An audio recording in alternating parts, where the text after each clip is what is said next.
Welcome back to another episode of the Sober Curator. My name is Elise Bryson, and I am one of the hosts today.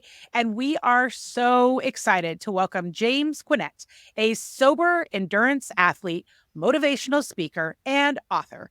James has been on his sobriety journey since 2016, and he has done incredible things like ultramarathons and competing in the SAS Who Dares to Win.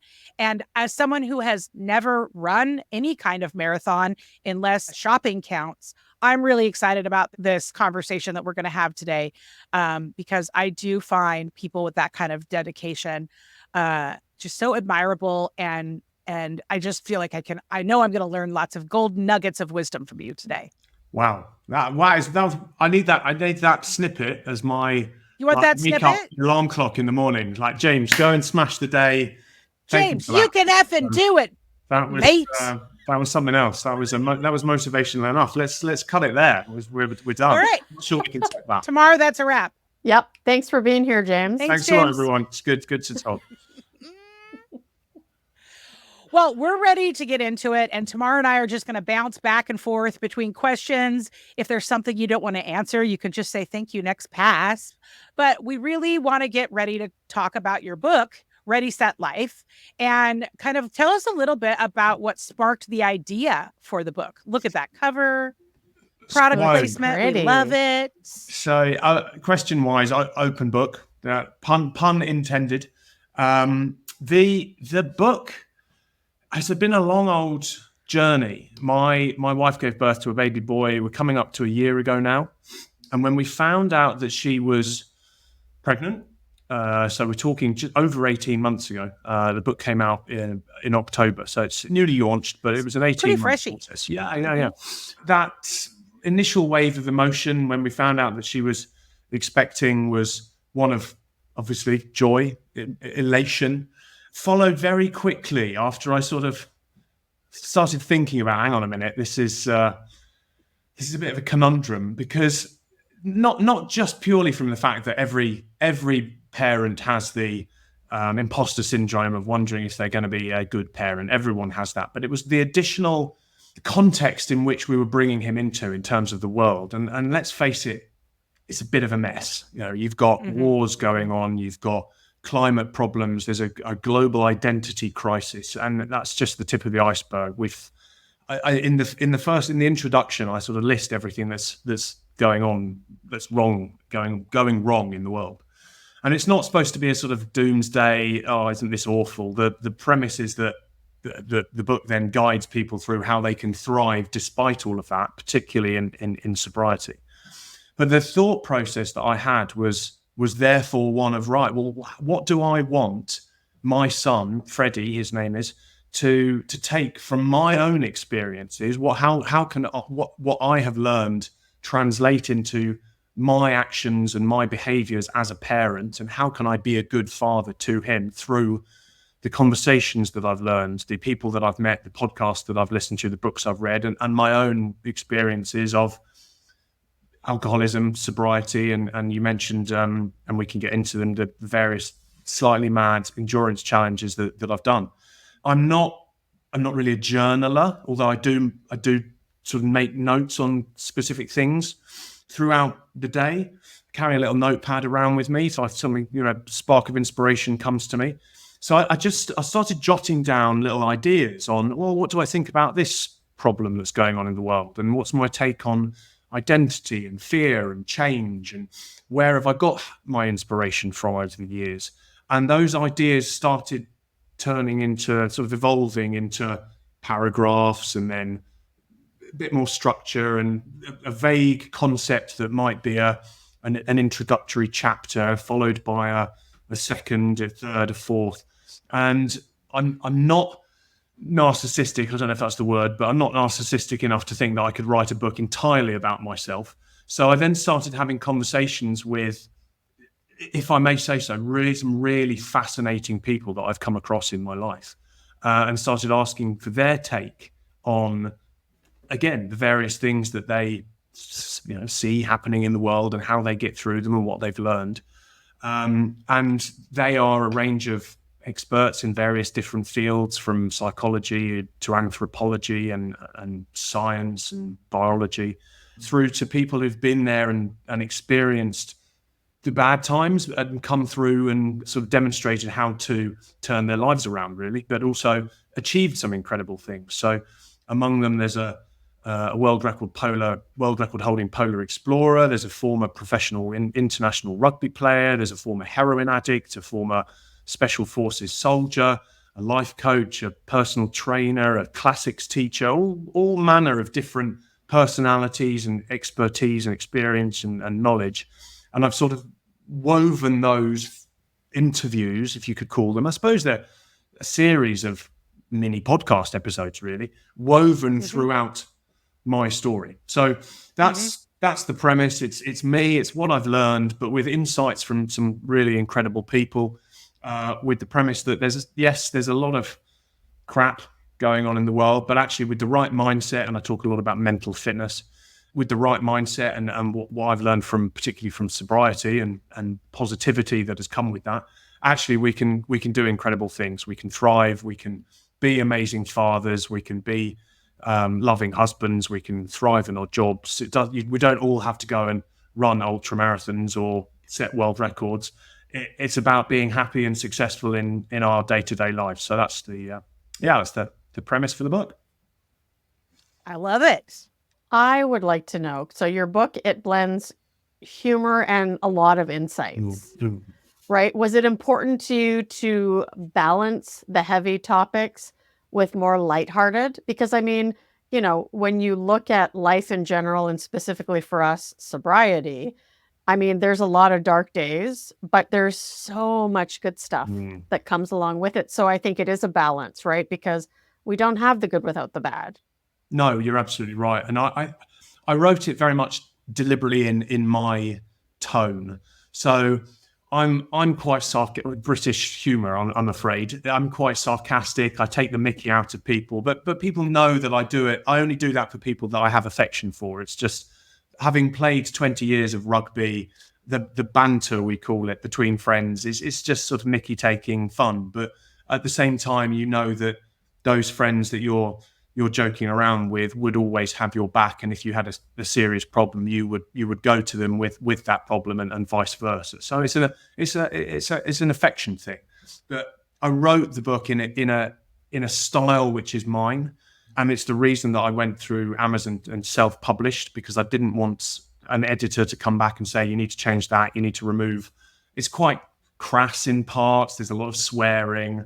I dialed that down a lot in the sort of the final proofreads, but it's very informal in some parts. But as you say, there are very serious discussions had within them, and I like to think, and all of my interviewees sort of read back what I had written about them and gave their approval on the interviews.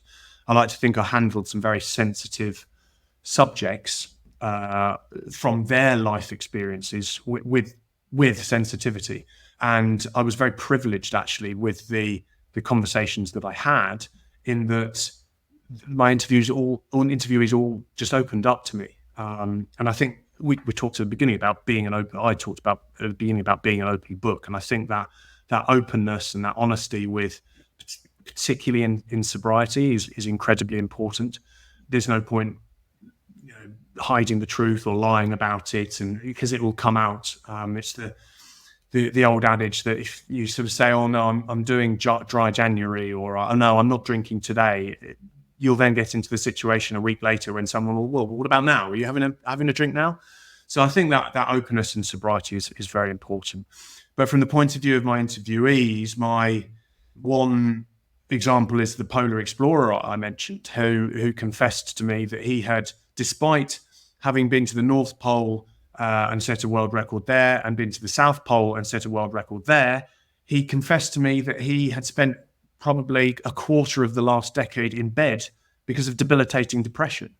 So these people who are just inspirational people have these dark moments within them. And the professional rugby player I mentioned admitted to me that his entire career had been based on trying to seek approval from his father.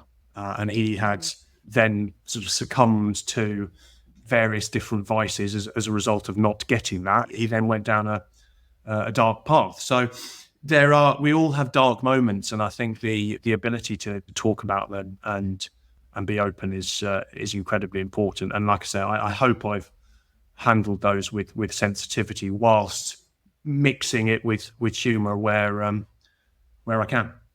That's great, James. And bloody hell, that's great. I couldn't stop myself. No, but I do find in my experience, I got sober in 2006. And so what my experience has been year after year, as I stayed on this journey, is that people that have chosen the path of sobriety or recovery, whatever adjective works best to describe yourself, doesn't matter to me. We do tend to be able to get open and vulnerable with someone else who is ready to receive that really, really quickly compared to maybe people that haven't had that experience. And it's just something that I think unifies us around the globe, because if we were to bump into each other at a bookstore in the self-help aisle and somehow discovered we were each on this sober journey, we would quickly be able to jump into conversations really easy as if we'd known each other forever. That's my experience in this community. But you do have to kind of really step up to the challenge of owning that. And it's not easy to be vulnerable and put all your stuff out there. And I too like to use a lot of humor to reflect things and process things. And I'm not surprised. I'm sad, but I'm not surprised to hear the story specifically about the polar with the North Pole and the South Pole and the Depression. A lot of times the people that are these huge overachievers are these very gregarious people. Robin Williams is someone who comes to mind. They're often they're often the people that are battling the deepest, darkest depths of depression that nobody ever knows about, because that they don't put that part of their story out there. And I've gone through those periods of time where getting out of bed was just too much. So I love that. That's part of how you intertwined the stories and where your interviews went, because they were so open and authentic. How do you identify and appreciate the moments and manage the tougher ones? Because the highs and lows, we know we're going to have them. A lot of people think that life is like this projection of just this straight upwards line, but it's not. It's like this squiggly line that does loop-de-loops and goes backwards and upwards. And I mean, hopefully we're still generally working in that direction, but it's not a straight line in my experience. So I'd love to take a deeper dive in how you navigate those. We've only got an hour, right? Because this or three, wherever the story takes us. Right, okay. This can turn into its own miniature podcast. No problem. We'll be here for the next 4 hours if you let me. Yeah, so this is what I call, and I talk about this in the book in detail. So the book's Ready, Set, Life, and as I say, it's about basically handling the crap stuff that life throws at us, and meanwhile appreciating all the good stuff that happens. So you've got that balance. You've got to be able to cope with the crap stuff, and you've got to be able to appreciate the good stuff. And in order to do that, you have to build what I call mental fitness. Now, the problem comes in basically telling people how to do this, because it is a very, very personal thing. Everyone does it differently. So I can only speak from personal experience in how I've done it. I got sober in 2016. I had a light bulb moment. I had been on a downward spiral for 3 years after a serious neck injury playing rugby.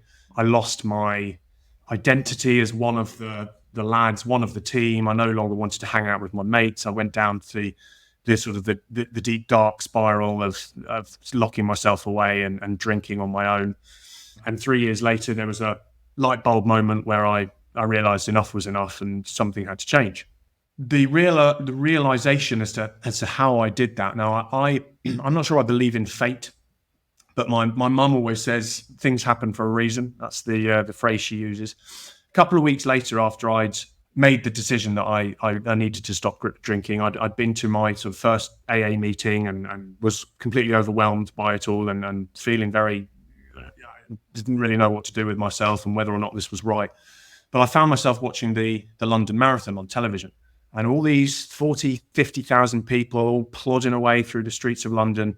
and the hardship that came with that, the training that they must have put into it, the discipline that comes with training for a marathon, and the emotion that they were. I was watching people dressed up as London buses and carrying fridges and just all these incredible feats of endurance. I was totally and utterly overwhelmed with emotion. I broke down in tears watching this marathon, and I realized that this was it. This was what I needed. This was going to be my recovery, my higher power, is what they refer to in the AA program.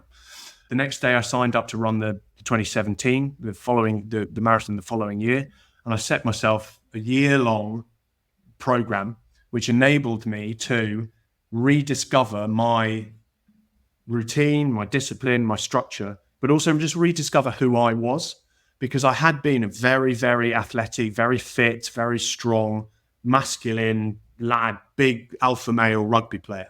Now that changed ever so slightly. I wasn't quite as much of an alpha male. I wasn't as big. I wasn't as strong. I lost a lot of weight through my running, but I rediscovered that health, that fitness, and that became my higher power.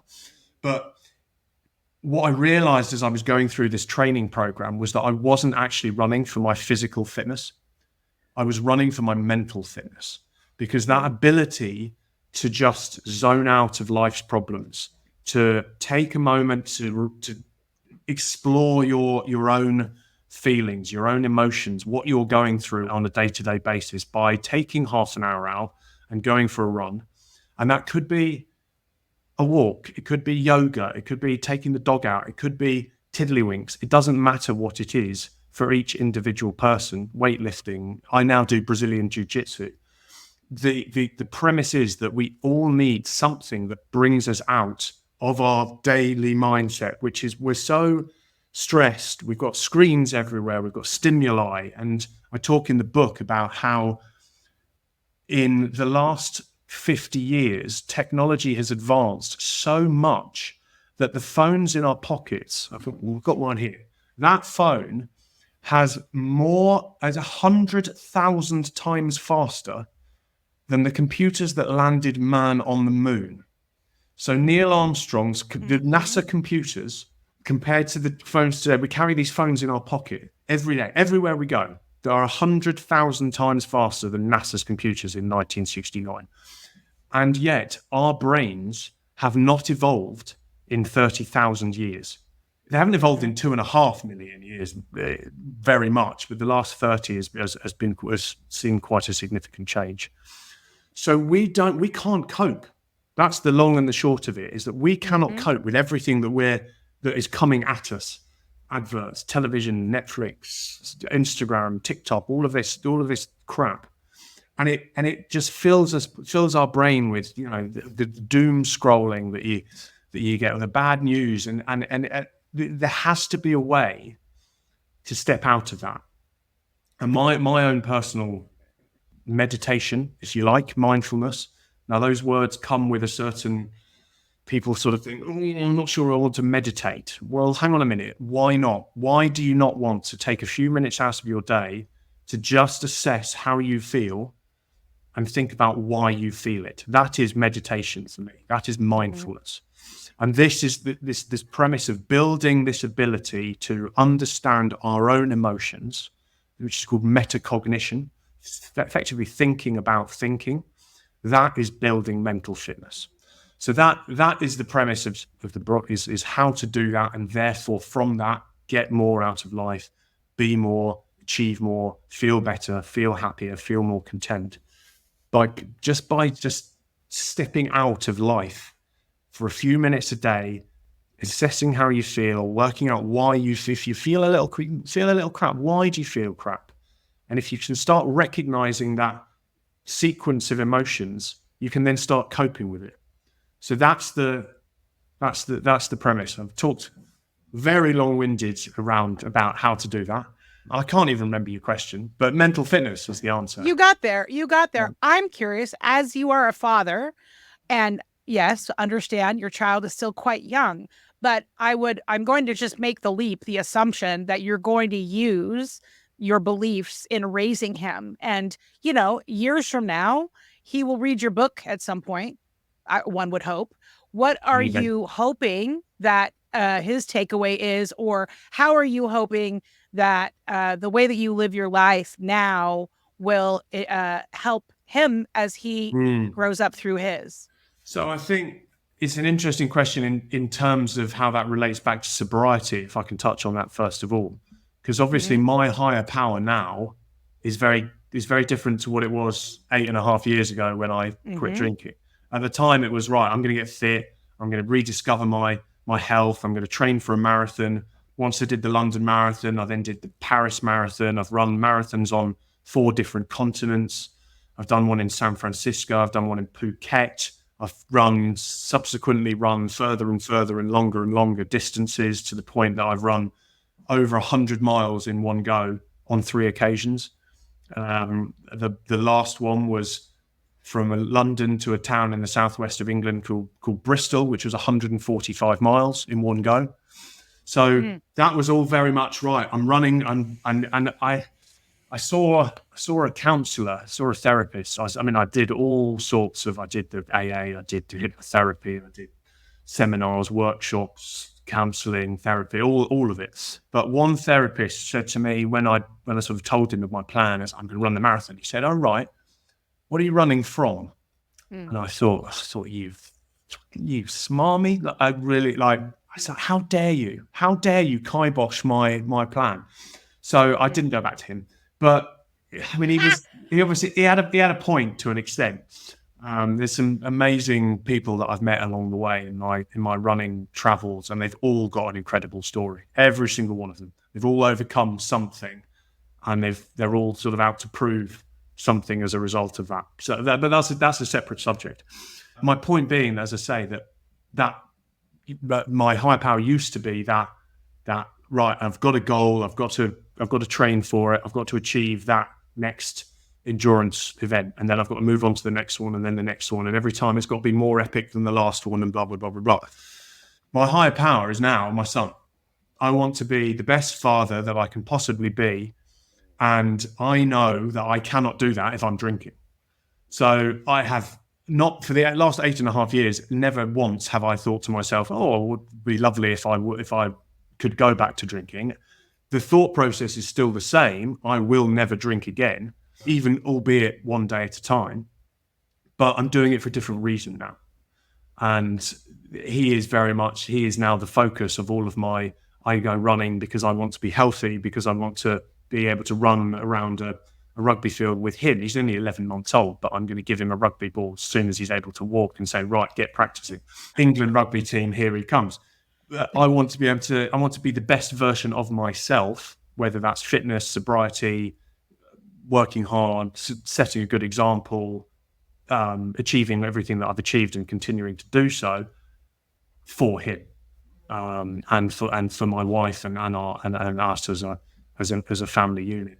So in terms of sort of how that, you're coming back to your question in terms of how that translates into fatherhood, the premise is exactly the same. It's the reasoning behind it has just shifted, and it's about him rather than me, is the long and the short of it. I'm not doing it for me anymore. I'm doing it for him.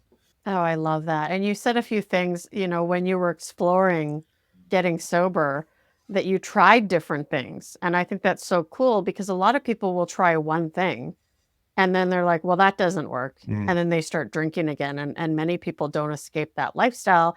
And as we all know, that can ultimately result in us just not existing anymore. So I love that you were, let's say, courageous enough to go take all these different paths, right? And say, well, maybe this isn't for me. And the higher power, I have a higher power too. And I remember when I first got sober, I'm like, not having it. I'm not having it. But the reality is something had to be looking out for me, because I shouldn't be here today, right? I'm here for a reason, and that is to do more than just live. We're here to thrive.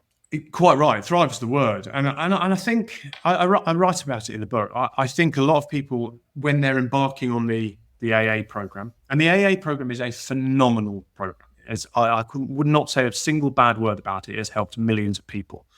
All I would say is that I after a few weeks of getting into my training program, my running program, I was sat in an AA meeting, which is, I don't know, an hour long. And I thought to myself, hang on a minute, I could be running. And I haven't been back to many AA sessions since that. And that was 8 years ago. So it works for different things work for different people. But your point about, well, if one thing doesn't work, well, I'll just give up. But that's a podcast in itself. That's failure, isn't it? We're all scared of failure. But failure is the ability to succeed. Is you can only succeed having failed multiple times. And any successful person, any entrepreneur, any A-list celebrity, movie star, they will all tell you about their failings before the one success. And it's something, again, I broach in the book when I talk about how I want Freddie to approach life, how I want my son to approach life. I want him to try everything. And I want, as a father, to be able to give him the opportunity to play rugby, I do jiu-jitsu. I'd love him to do rugby and jiu-jitsu. They are wonderful sports. But if it turns out that he prefers ballet and fencing, but ballet and fencing bring him joy, then absolutely brilliant. You go and do those, and you do those to the best of your ability. I have the ultimate respect for anyone who is the absolute peak of their trade, profession, whatever that profession is. And the rugby player is a guy called Ollie Phillips. I actually played rugby with him at university in the UK here. And he then went off and became a professional rugby player, and I went off and became an alcoholic. So we went down different paths. But I played semi-professionally after university. But my point being that, as I said, he sort of put everything down to his desire to please his father. And he told me this story of how his father had got his first game for the England rugby team, and his father turned around when he said to his dad, "I've been picked for England." His dad's response was, "Well, that's great, but when are you going to get a real job?" And Wow. his point is that peak performance can be in anything. It doesn't have to be for the England rugby team or the Canadian bobsleigh team or the world weightlifting record, or it doesn't matter what it is. If you are the best possible husband and father that you can be, and the best person, I work in public relations and marketing, and I like to think I'm bloody good at it, right? I do everything that I can to be good at that. I strive for peak performance in that arena. And I think that anyone that is giving 100% to whatever it is that they give it to, that is admirable. But we have to be able to deal with the setbacks. And it comes back to mental fitness of, for example, well, the AA isn't for me, so maybe I'll try this. Well, that doesn't work. I'll try this instead. Seminars, webinars, reading about it, speaking to. You have to be able to go through the different hurdles because it's the metaphor for life. And that's why I do all of these mad 100-mile endurance runs, is because it translates into how you approach life. You will experience some absolutely dire lows when you're running a marathon. You will feel like you can't put another foot forward, that you cannot run a single step, that you're fueled, you haven't drunk enough, you haven't eaten the right things. But if you're able to overcome that and just keep on, and the analogy is just putting one foot in front of the other. That is not just running, that is life. If you're able to just get through the next hurdle, if you're able to just see the next opportunity and give that a try, and then, all right, that doesn't work, but I'll give something else a go, then there will be a finish line. That's the point that we can take from the mantra that of putting one foot in front of the other. And Elise and I are working on getting to our peak performance in pickleball, just so you know. Brilliant. So when you see us on the world stage, I mean, there's times where I'm tired and I can't shift to the right or shift to the left, but I'm working on it. I mean, it's, 12 and a half years into sobriety. I think year 13 is going to be the pickleball year. Love it. Elise, it's certainly not an ultramarathon. Not an Wait, I was just saying, it ultramarathon, doesn't and have to be. it doesn't have to be. That's my big takeaway from James today. It doesn't have to be. Yeah. I just want to reiterate that I love not only just to keep going and one foot in front of the other, but that you tried all the things. And I too have tried a lot of things and layered a lot of things on top of layering things on, whether it's AA and 12 step, whether it's been spiritual practices, whether it's been therapy, whether it's been hypnotherapy, meditation, yoga, shopping, art, like just creative expression, writing. Like it's taken a lot of things to keep me on this path. And there's also times I'm just tired. I don't want to do anything, but I might rest, but I don't stop.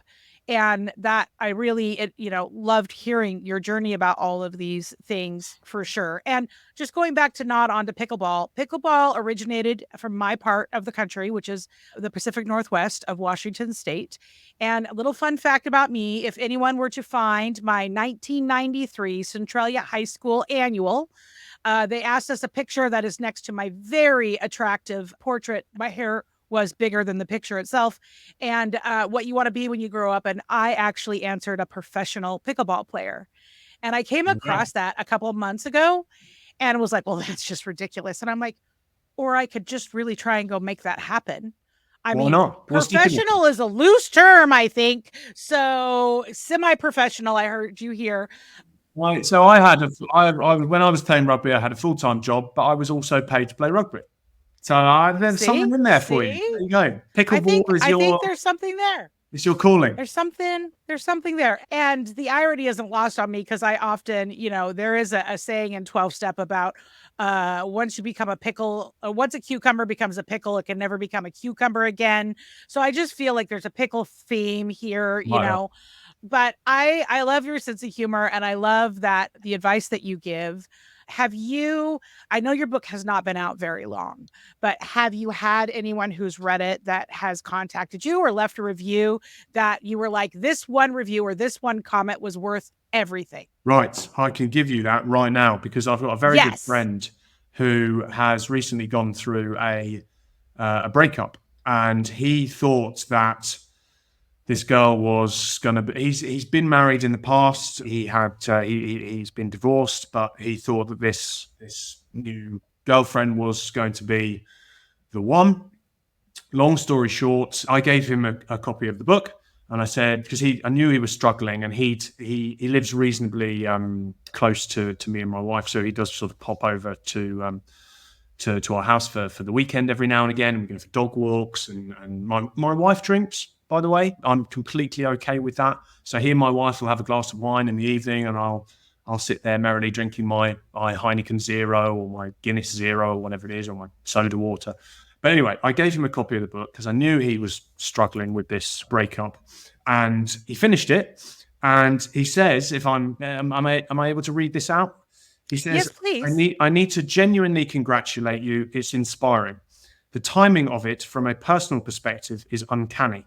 It's no secret that life has presented a very dark situation right now. His son has just turned 18, Sam. So Sam leaving home was horrific. Plus the new life dream with his ex-girlfriend being blown sky high has put me in a real emotional rabbit hole. But reading this has given me genuine hope that there will be some light at the end of the tunnel. I was struggling to get out of bed on the weekends and regularly just staying there all day, just filled with hopelessness. Not sure I've ever felt as worthless or useless as this. But 2 weeks back into training, so he's taken up some running. He's done some running as well. He's back into that. 2 weeks back into training and driven by your book, and I'm starting to feel better, albeit baby steps.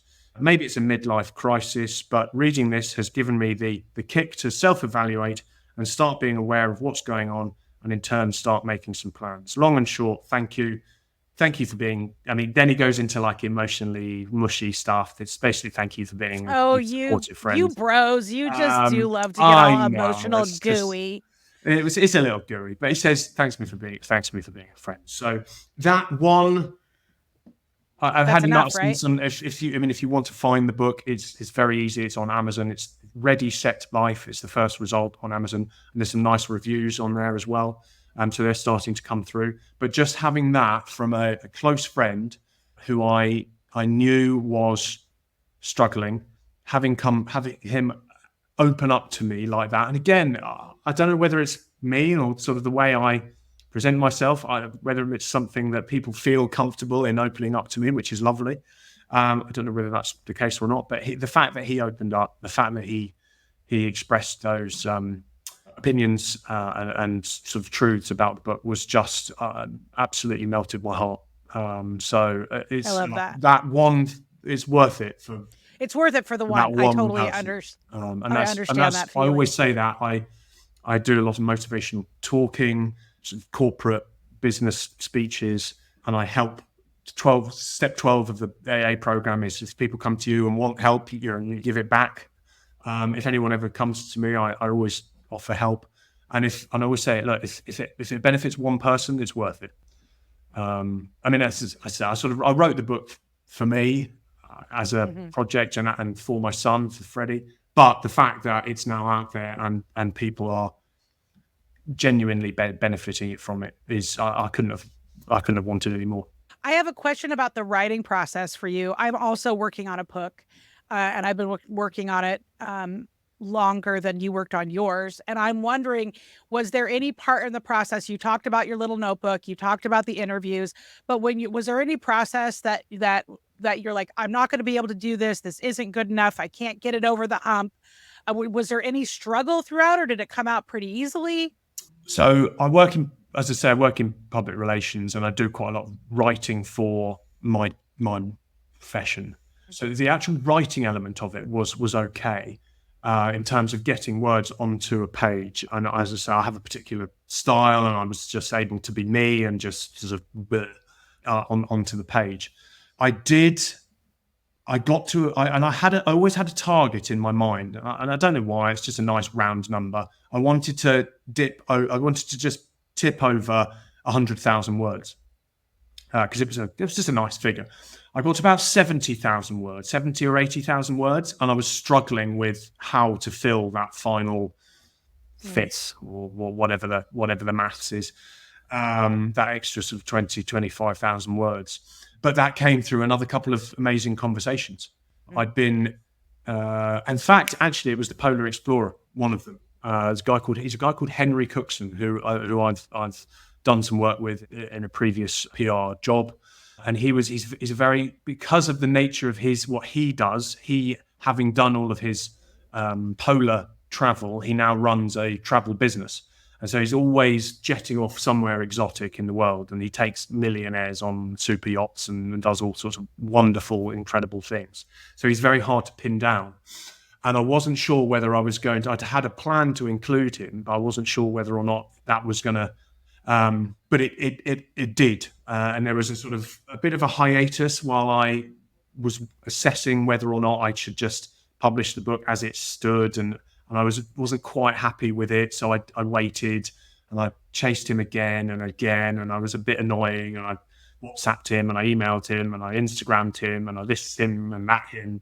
But he did finally come back to me and say, "Look, James, I'm so sorry. I've been on this trip, but I'm now at my house in he's got a holiday house in Greece somewhere, and I had a Zoom Teams, whatever it was, platform like this, call with him while he was sort of sat on a sun lounger, and I was here where I am in my little cottage in southwest London, and we just had the most amazing conversation.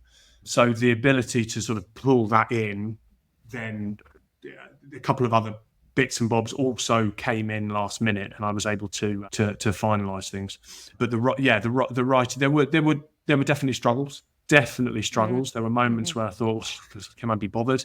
But then I was always re-energized by the different conversations that I was having, and writing about myself was, I don't know, sort of found that a bit egotistical, a bit difficult. But that was also because I'm very honest with my own struggles, and it was just hard to get that out. So there was that element of the writing that was difficult. But then I have to admit, probably the hardest bit of it was just actually publishing it. Because if you self-publish, you get through all the formatting it's yourself. ridiculous. It You've is. got to do, I got a designer to do the front cover, and he was great. He sort of led me through the process, and I had absolutely no idea what I wanted the book to look like. And he gave me 60. He was amazing. He gave me sort of all these different options. Oh no, I don't like it. He taught me through this. But then you've got to lay it all out in a PDF, and you proofread it. And I must have proofread it, the whole book from beginning to end, 5 times. And every single time I found more mistakes, because you don't see your own you don't recognize your own mistakes in your own writing. Yep. So that was painful. I'm really selling it, aren't I? Go write a book. Well, no, I mean, but I respect your process for self-publishing, because you didn't want your voice to be edited. And when you work with a publisher, there are a lot of wins and reasons to do that, but you do lose control of parts of the narrative. That's what I really heard coming through. The other issue that I was potentially going to face was the time frame of it. I approached some literary agents, and I had a couple of nibbles, because the other elements, small elements, and when you mentioned it in the introduction, the other sort of interesting element of my story is that I featured on a TV show here in the UK called SAS Who Dares Wins, where 4 former special forces operators, one of whom is an interviewee, 4 directing staff, they're called, and they've all been in the special forces, take 25 civilians off into the wilderness somewhere and absolutely destroy them for 2 weeks. And if you can survive the process, then you're given a thumbs up and thanks very much. And this was televised on the UK's Channel 4, and it gets several million views. So I've got a very, very small, I would not call myself a celebrity, not even like a B-list, C-list or D-list, but I've got a very small Instagram following as a result of that. I'm vaguely very small people know of me. And as a result of that, there were a couple of literary agents who said, oh yeah, we might be able to tell this story. We might be able to sell it into a publisher. And this was 6 months ago. And they said, but we've just finalized our deals for 2025. So you'll probably be 2026. And I said, sod to that. I want to publish it now. So I did. And I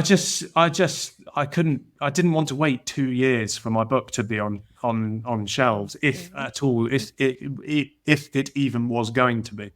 So I did the PDF layout thing and just went, right, done, go. And proofread. Spoken as a true alcoholic, James. I can't wait. This is my addictive nature, coming back to haunt me. Well, as we wrap up here, we like to do a little thing called Sober Shots, where we kind of ask you, would you rather this? Would you rather that? And I'm going to let Tamar start with the first one. Tamar, Sober Shots. Beer, beer, beer, beer. We don't have any sound effects for them yet, so that was me making it work. We will get sound effects, though. That is going to happen. All right. Are you ready? As ready as I'll ever be. Oh, okay. You've got this, James. You've got this. You have got this. Would you rather compete in a reality survival show, say like SAS, Who Dare Wins again, or have a feature film made about your ultramarathon adventures? Ooh. I knew that would stump you. Of the feature film. Do I have to say who would play me in it? Yes, yeah, let's do it. Let's do it. Yep. 100%. Love that man. Oh, he's my man crushing. Chris, if you're listening, if you'd like to play me in a film, you get my vote. I'll cast you in the film about my running. Fantastic. Would you rather only be able to listen to Tom Hardy narrate audiobooks, or join Spencer Matthews for a sober wellness retreat? Tom Hardy. And do you have your book on audio? I appreciate what Spencer Matthews has done. And his marathons through the desert were very impressive as well. But the reason I got into Brazilian Jiu-Jitsu was Tom Hardy. I saw him competing at I don't know if people are aware, Tom Hardy, I saw him competing it was in the news a couple of years ago. He turned up to a Brazilian Jiu-Jitsu competition in the Midlands in the UK. And he then afterwards, and he is very, very famously has come through sobriety, drugs and alcohol. And after competing, he posted on his Instagram how Brazilian Jiu-Jitsu had been instrumental in his recovery. And I was at the time looking for a new challenge. I'd done the run I mentioned from London to Bristol, and Freddie was on the way, and I wanted to sort of tone down my running because it takes hours, and I didn't want to be out running every weekend when I had a baby on the way. Whereas you can go to an hour jiu-jitsu training session each week, or 2 hours, depending how it works for you. So I was looking for a new challenge, and I thought, well, if Tom Hardy's doing it, then I'm going to do it. So actually, Tom Hardy, if you're listening, if you'd like to do the audio version of my book, again, get my approval. So Chris Hemsworth and Tom Hardy, you're on the list. I'm sure they're listening. I mean, I haven't heard from them, and it's been a couple of months, but I know they had a busy schedules If and you travel wouldn't mind schedules. just putting this in front of them, Yeah. I would appreciate it. I also have one more question. I need to ask this. Coke or Pepsi? Coke. Yes. But Coke, it's like once every Not often. couple of months, probably. I Okay. treat myself to a Coke. None of this diet shit. It's a full fan. It's full thing. Yeah. What about Guinness Zero versus Heineken Zero? Guinness. The Guinness is very good. That was a quick. Yeah, That was quick. Heineken I love. The Heineken is a sort of, always have a couple of bottles hanging around, but the Guinness Zero is really nice, and it's more readily available on tap, which is very exciting because of the pints that we get over here in the this side of the pond. They're quite big. Yeah, they're great. All right. Well, that is all the time that we have. James, we're going to put links to your book and your Instagram and everything in the article and in the show notes. Is there any final thoughts you'd like to share with our audience besides obviously Chris and Tom, because you've already shared for them? Well, if anyone wants to reach out and ask me any other questions about, if anyone's looking for advice or tips on with getting sober or staying sober, I'm always happy to talk to people. So yeah, it'd be lovely to hear from anyone else in the community that wants to engage. But just my final thing to say is thank you to you both for humoring me for the last hour and asking me very interesting questions. So it's been great fun chatting to you. I really appreciate it. Well, we will make sure to get your book added to. We have recently relaunched our book review section, and we've dubbed it the Sober Curator Library. And people can jump into the library and they can literally go for a scroll and judge a book by its cover. But we also, after a few of us have read the book, we go in and we put a Sobe score rating on it. So we will make sure to get your book into our library so that our readers can find you there. And Fantastic. To our readers listening, please remember that getting sober matters, staying sober matters more. Keep it real, keep it fun, and keep it sober.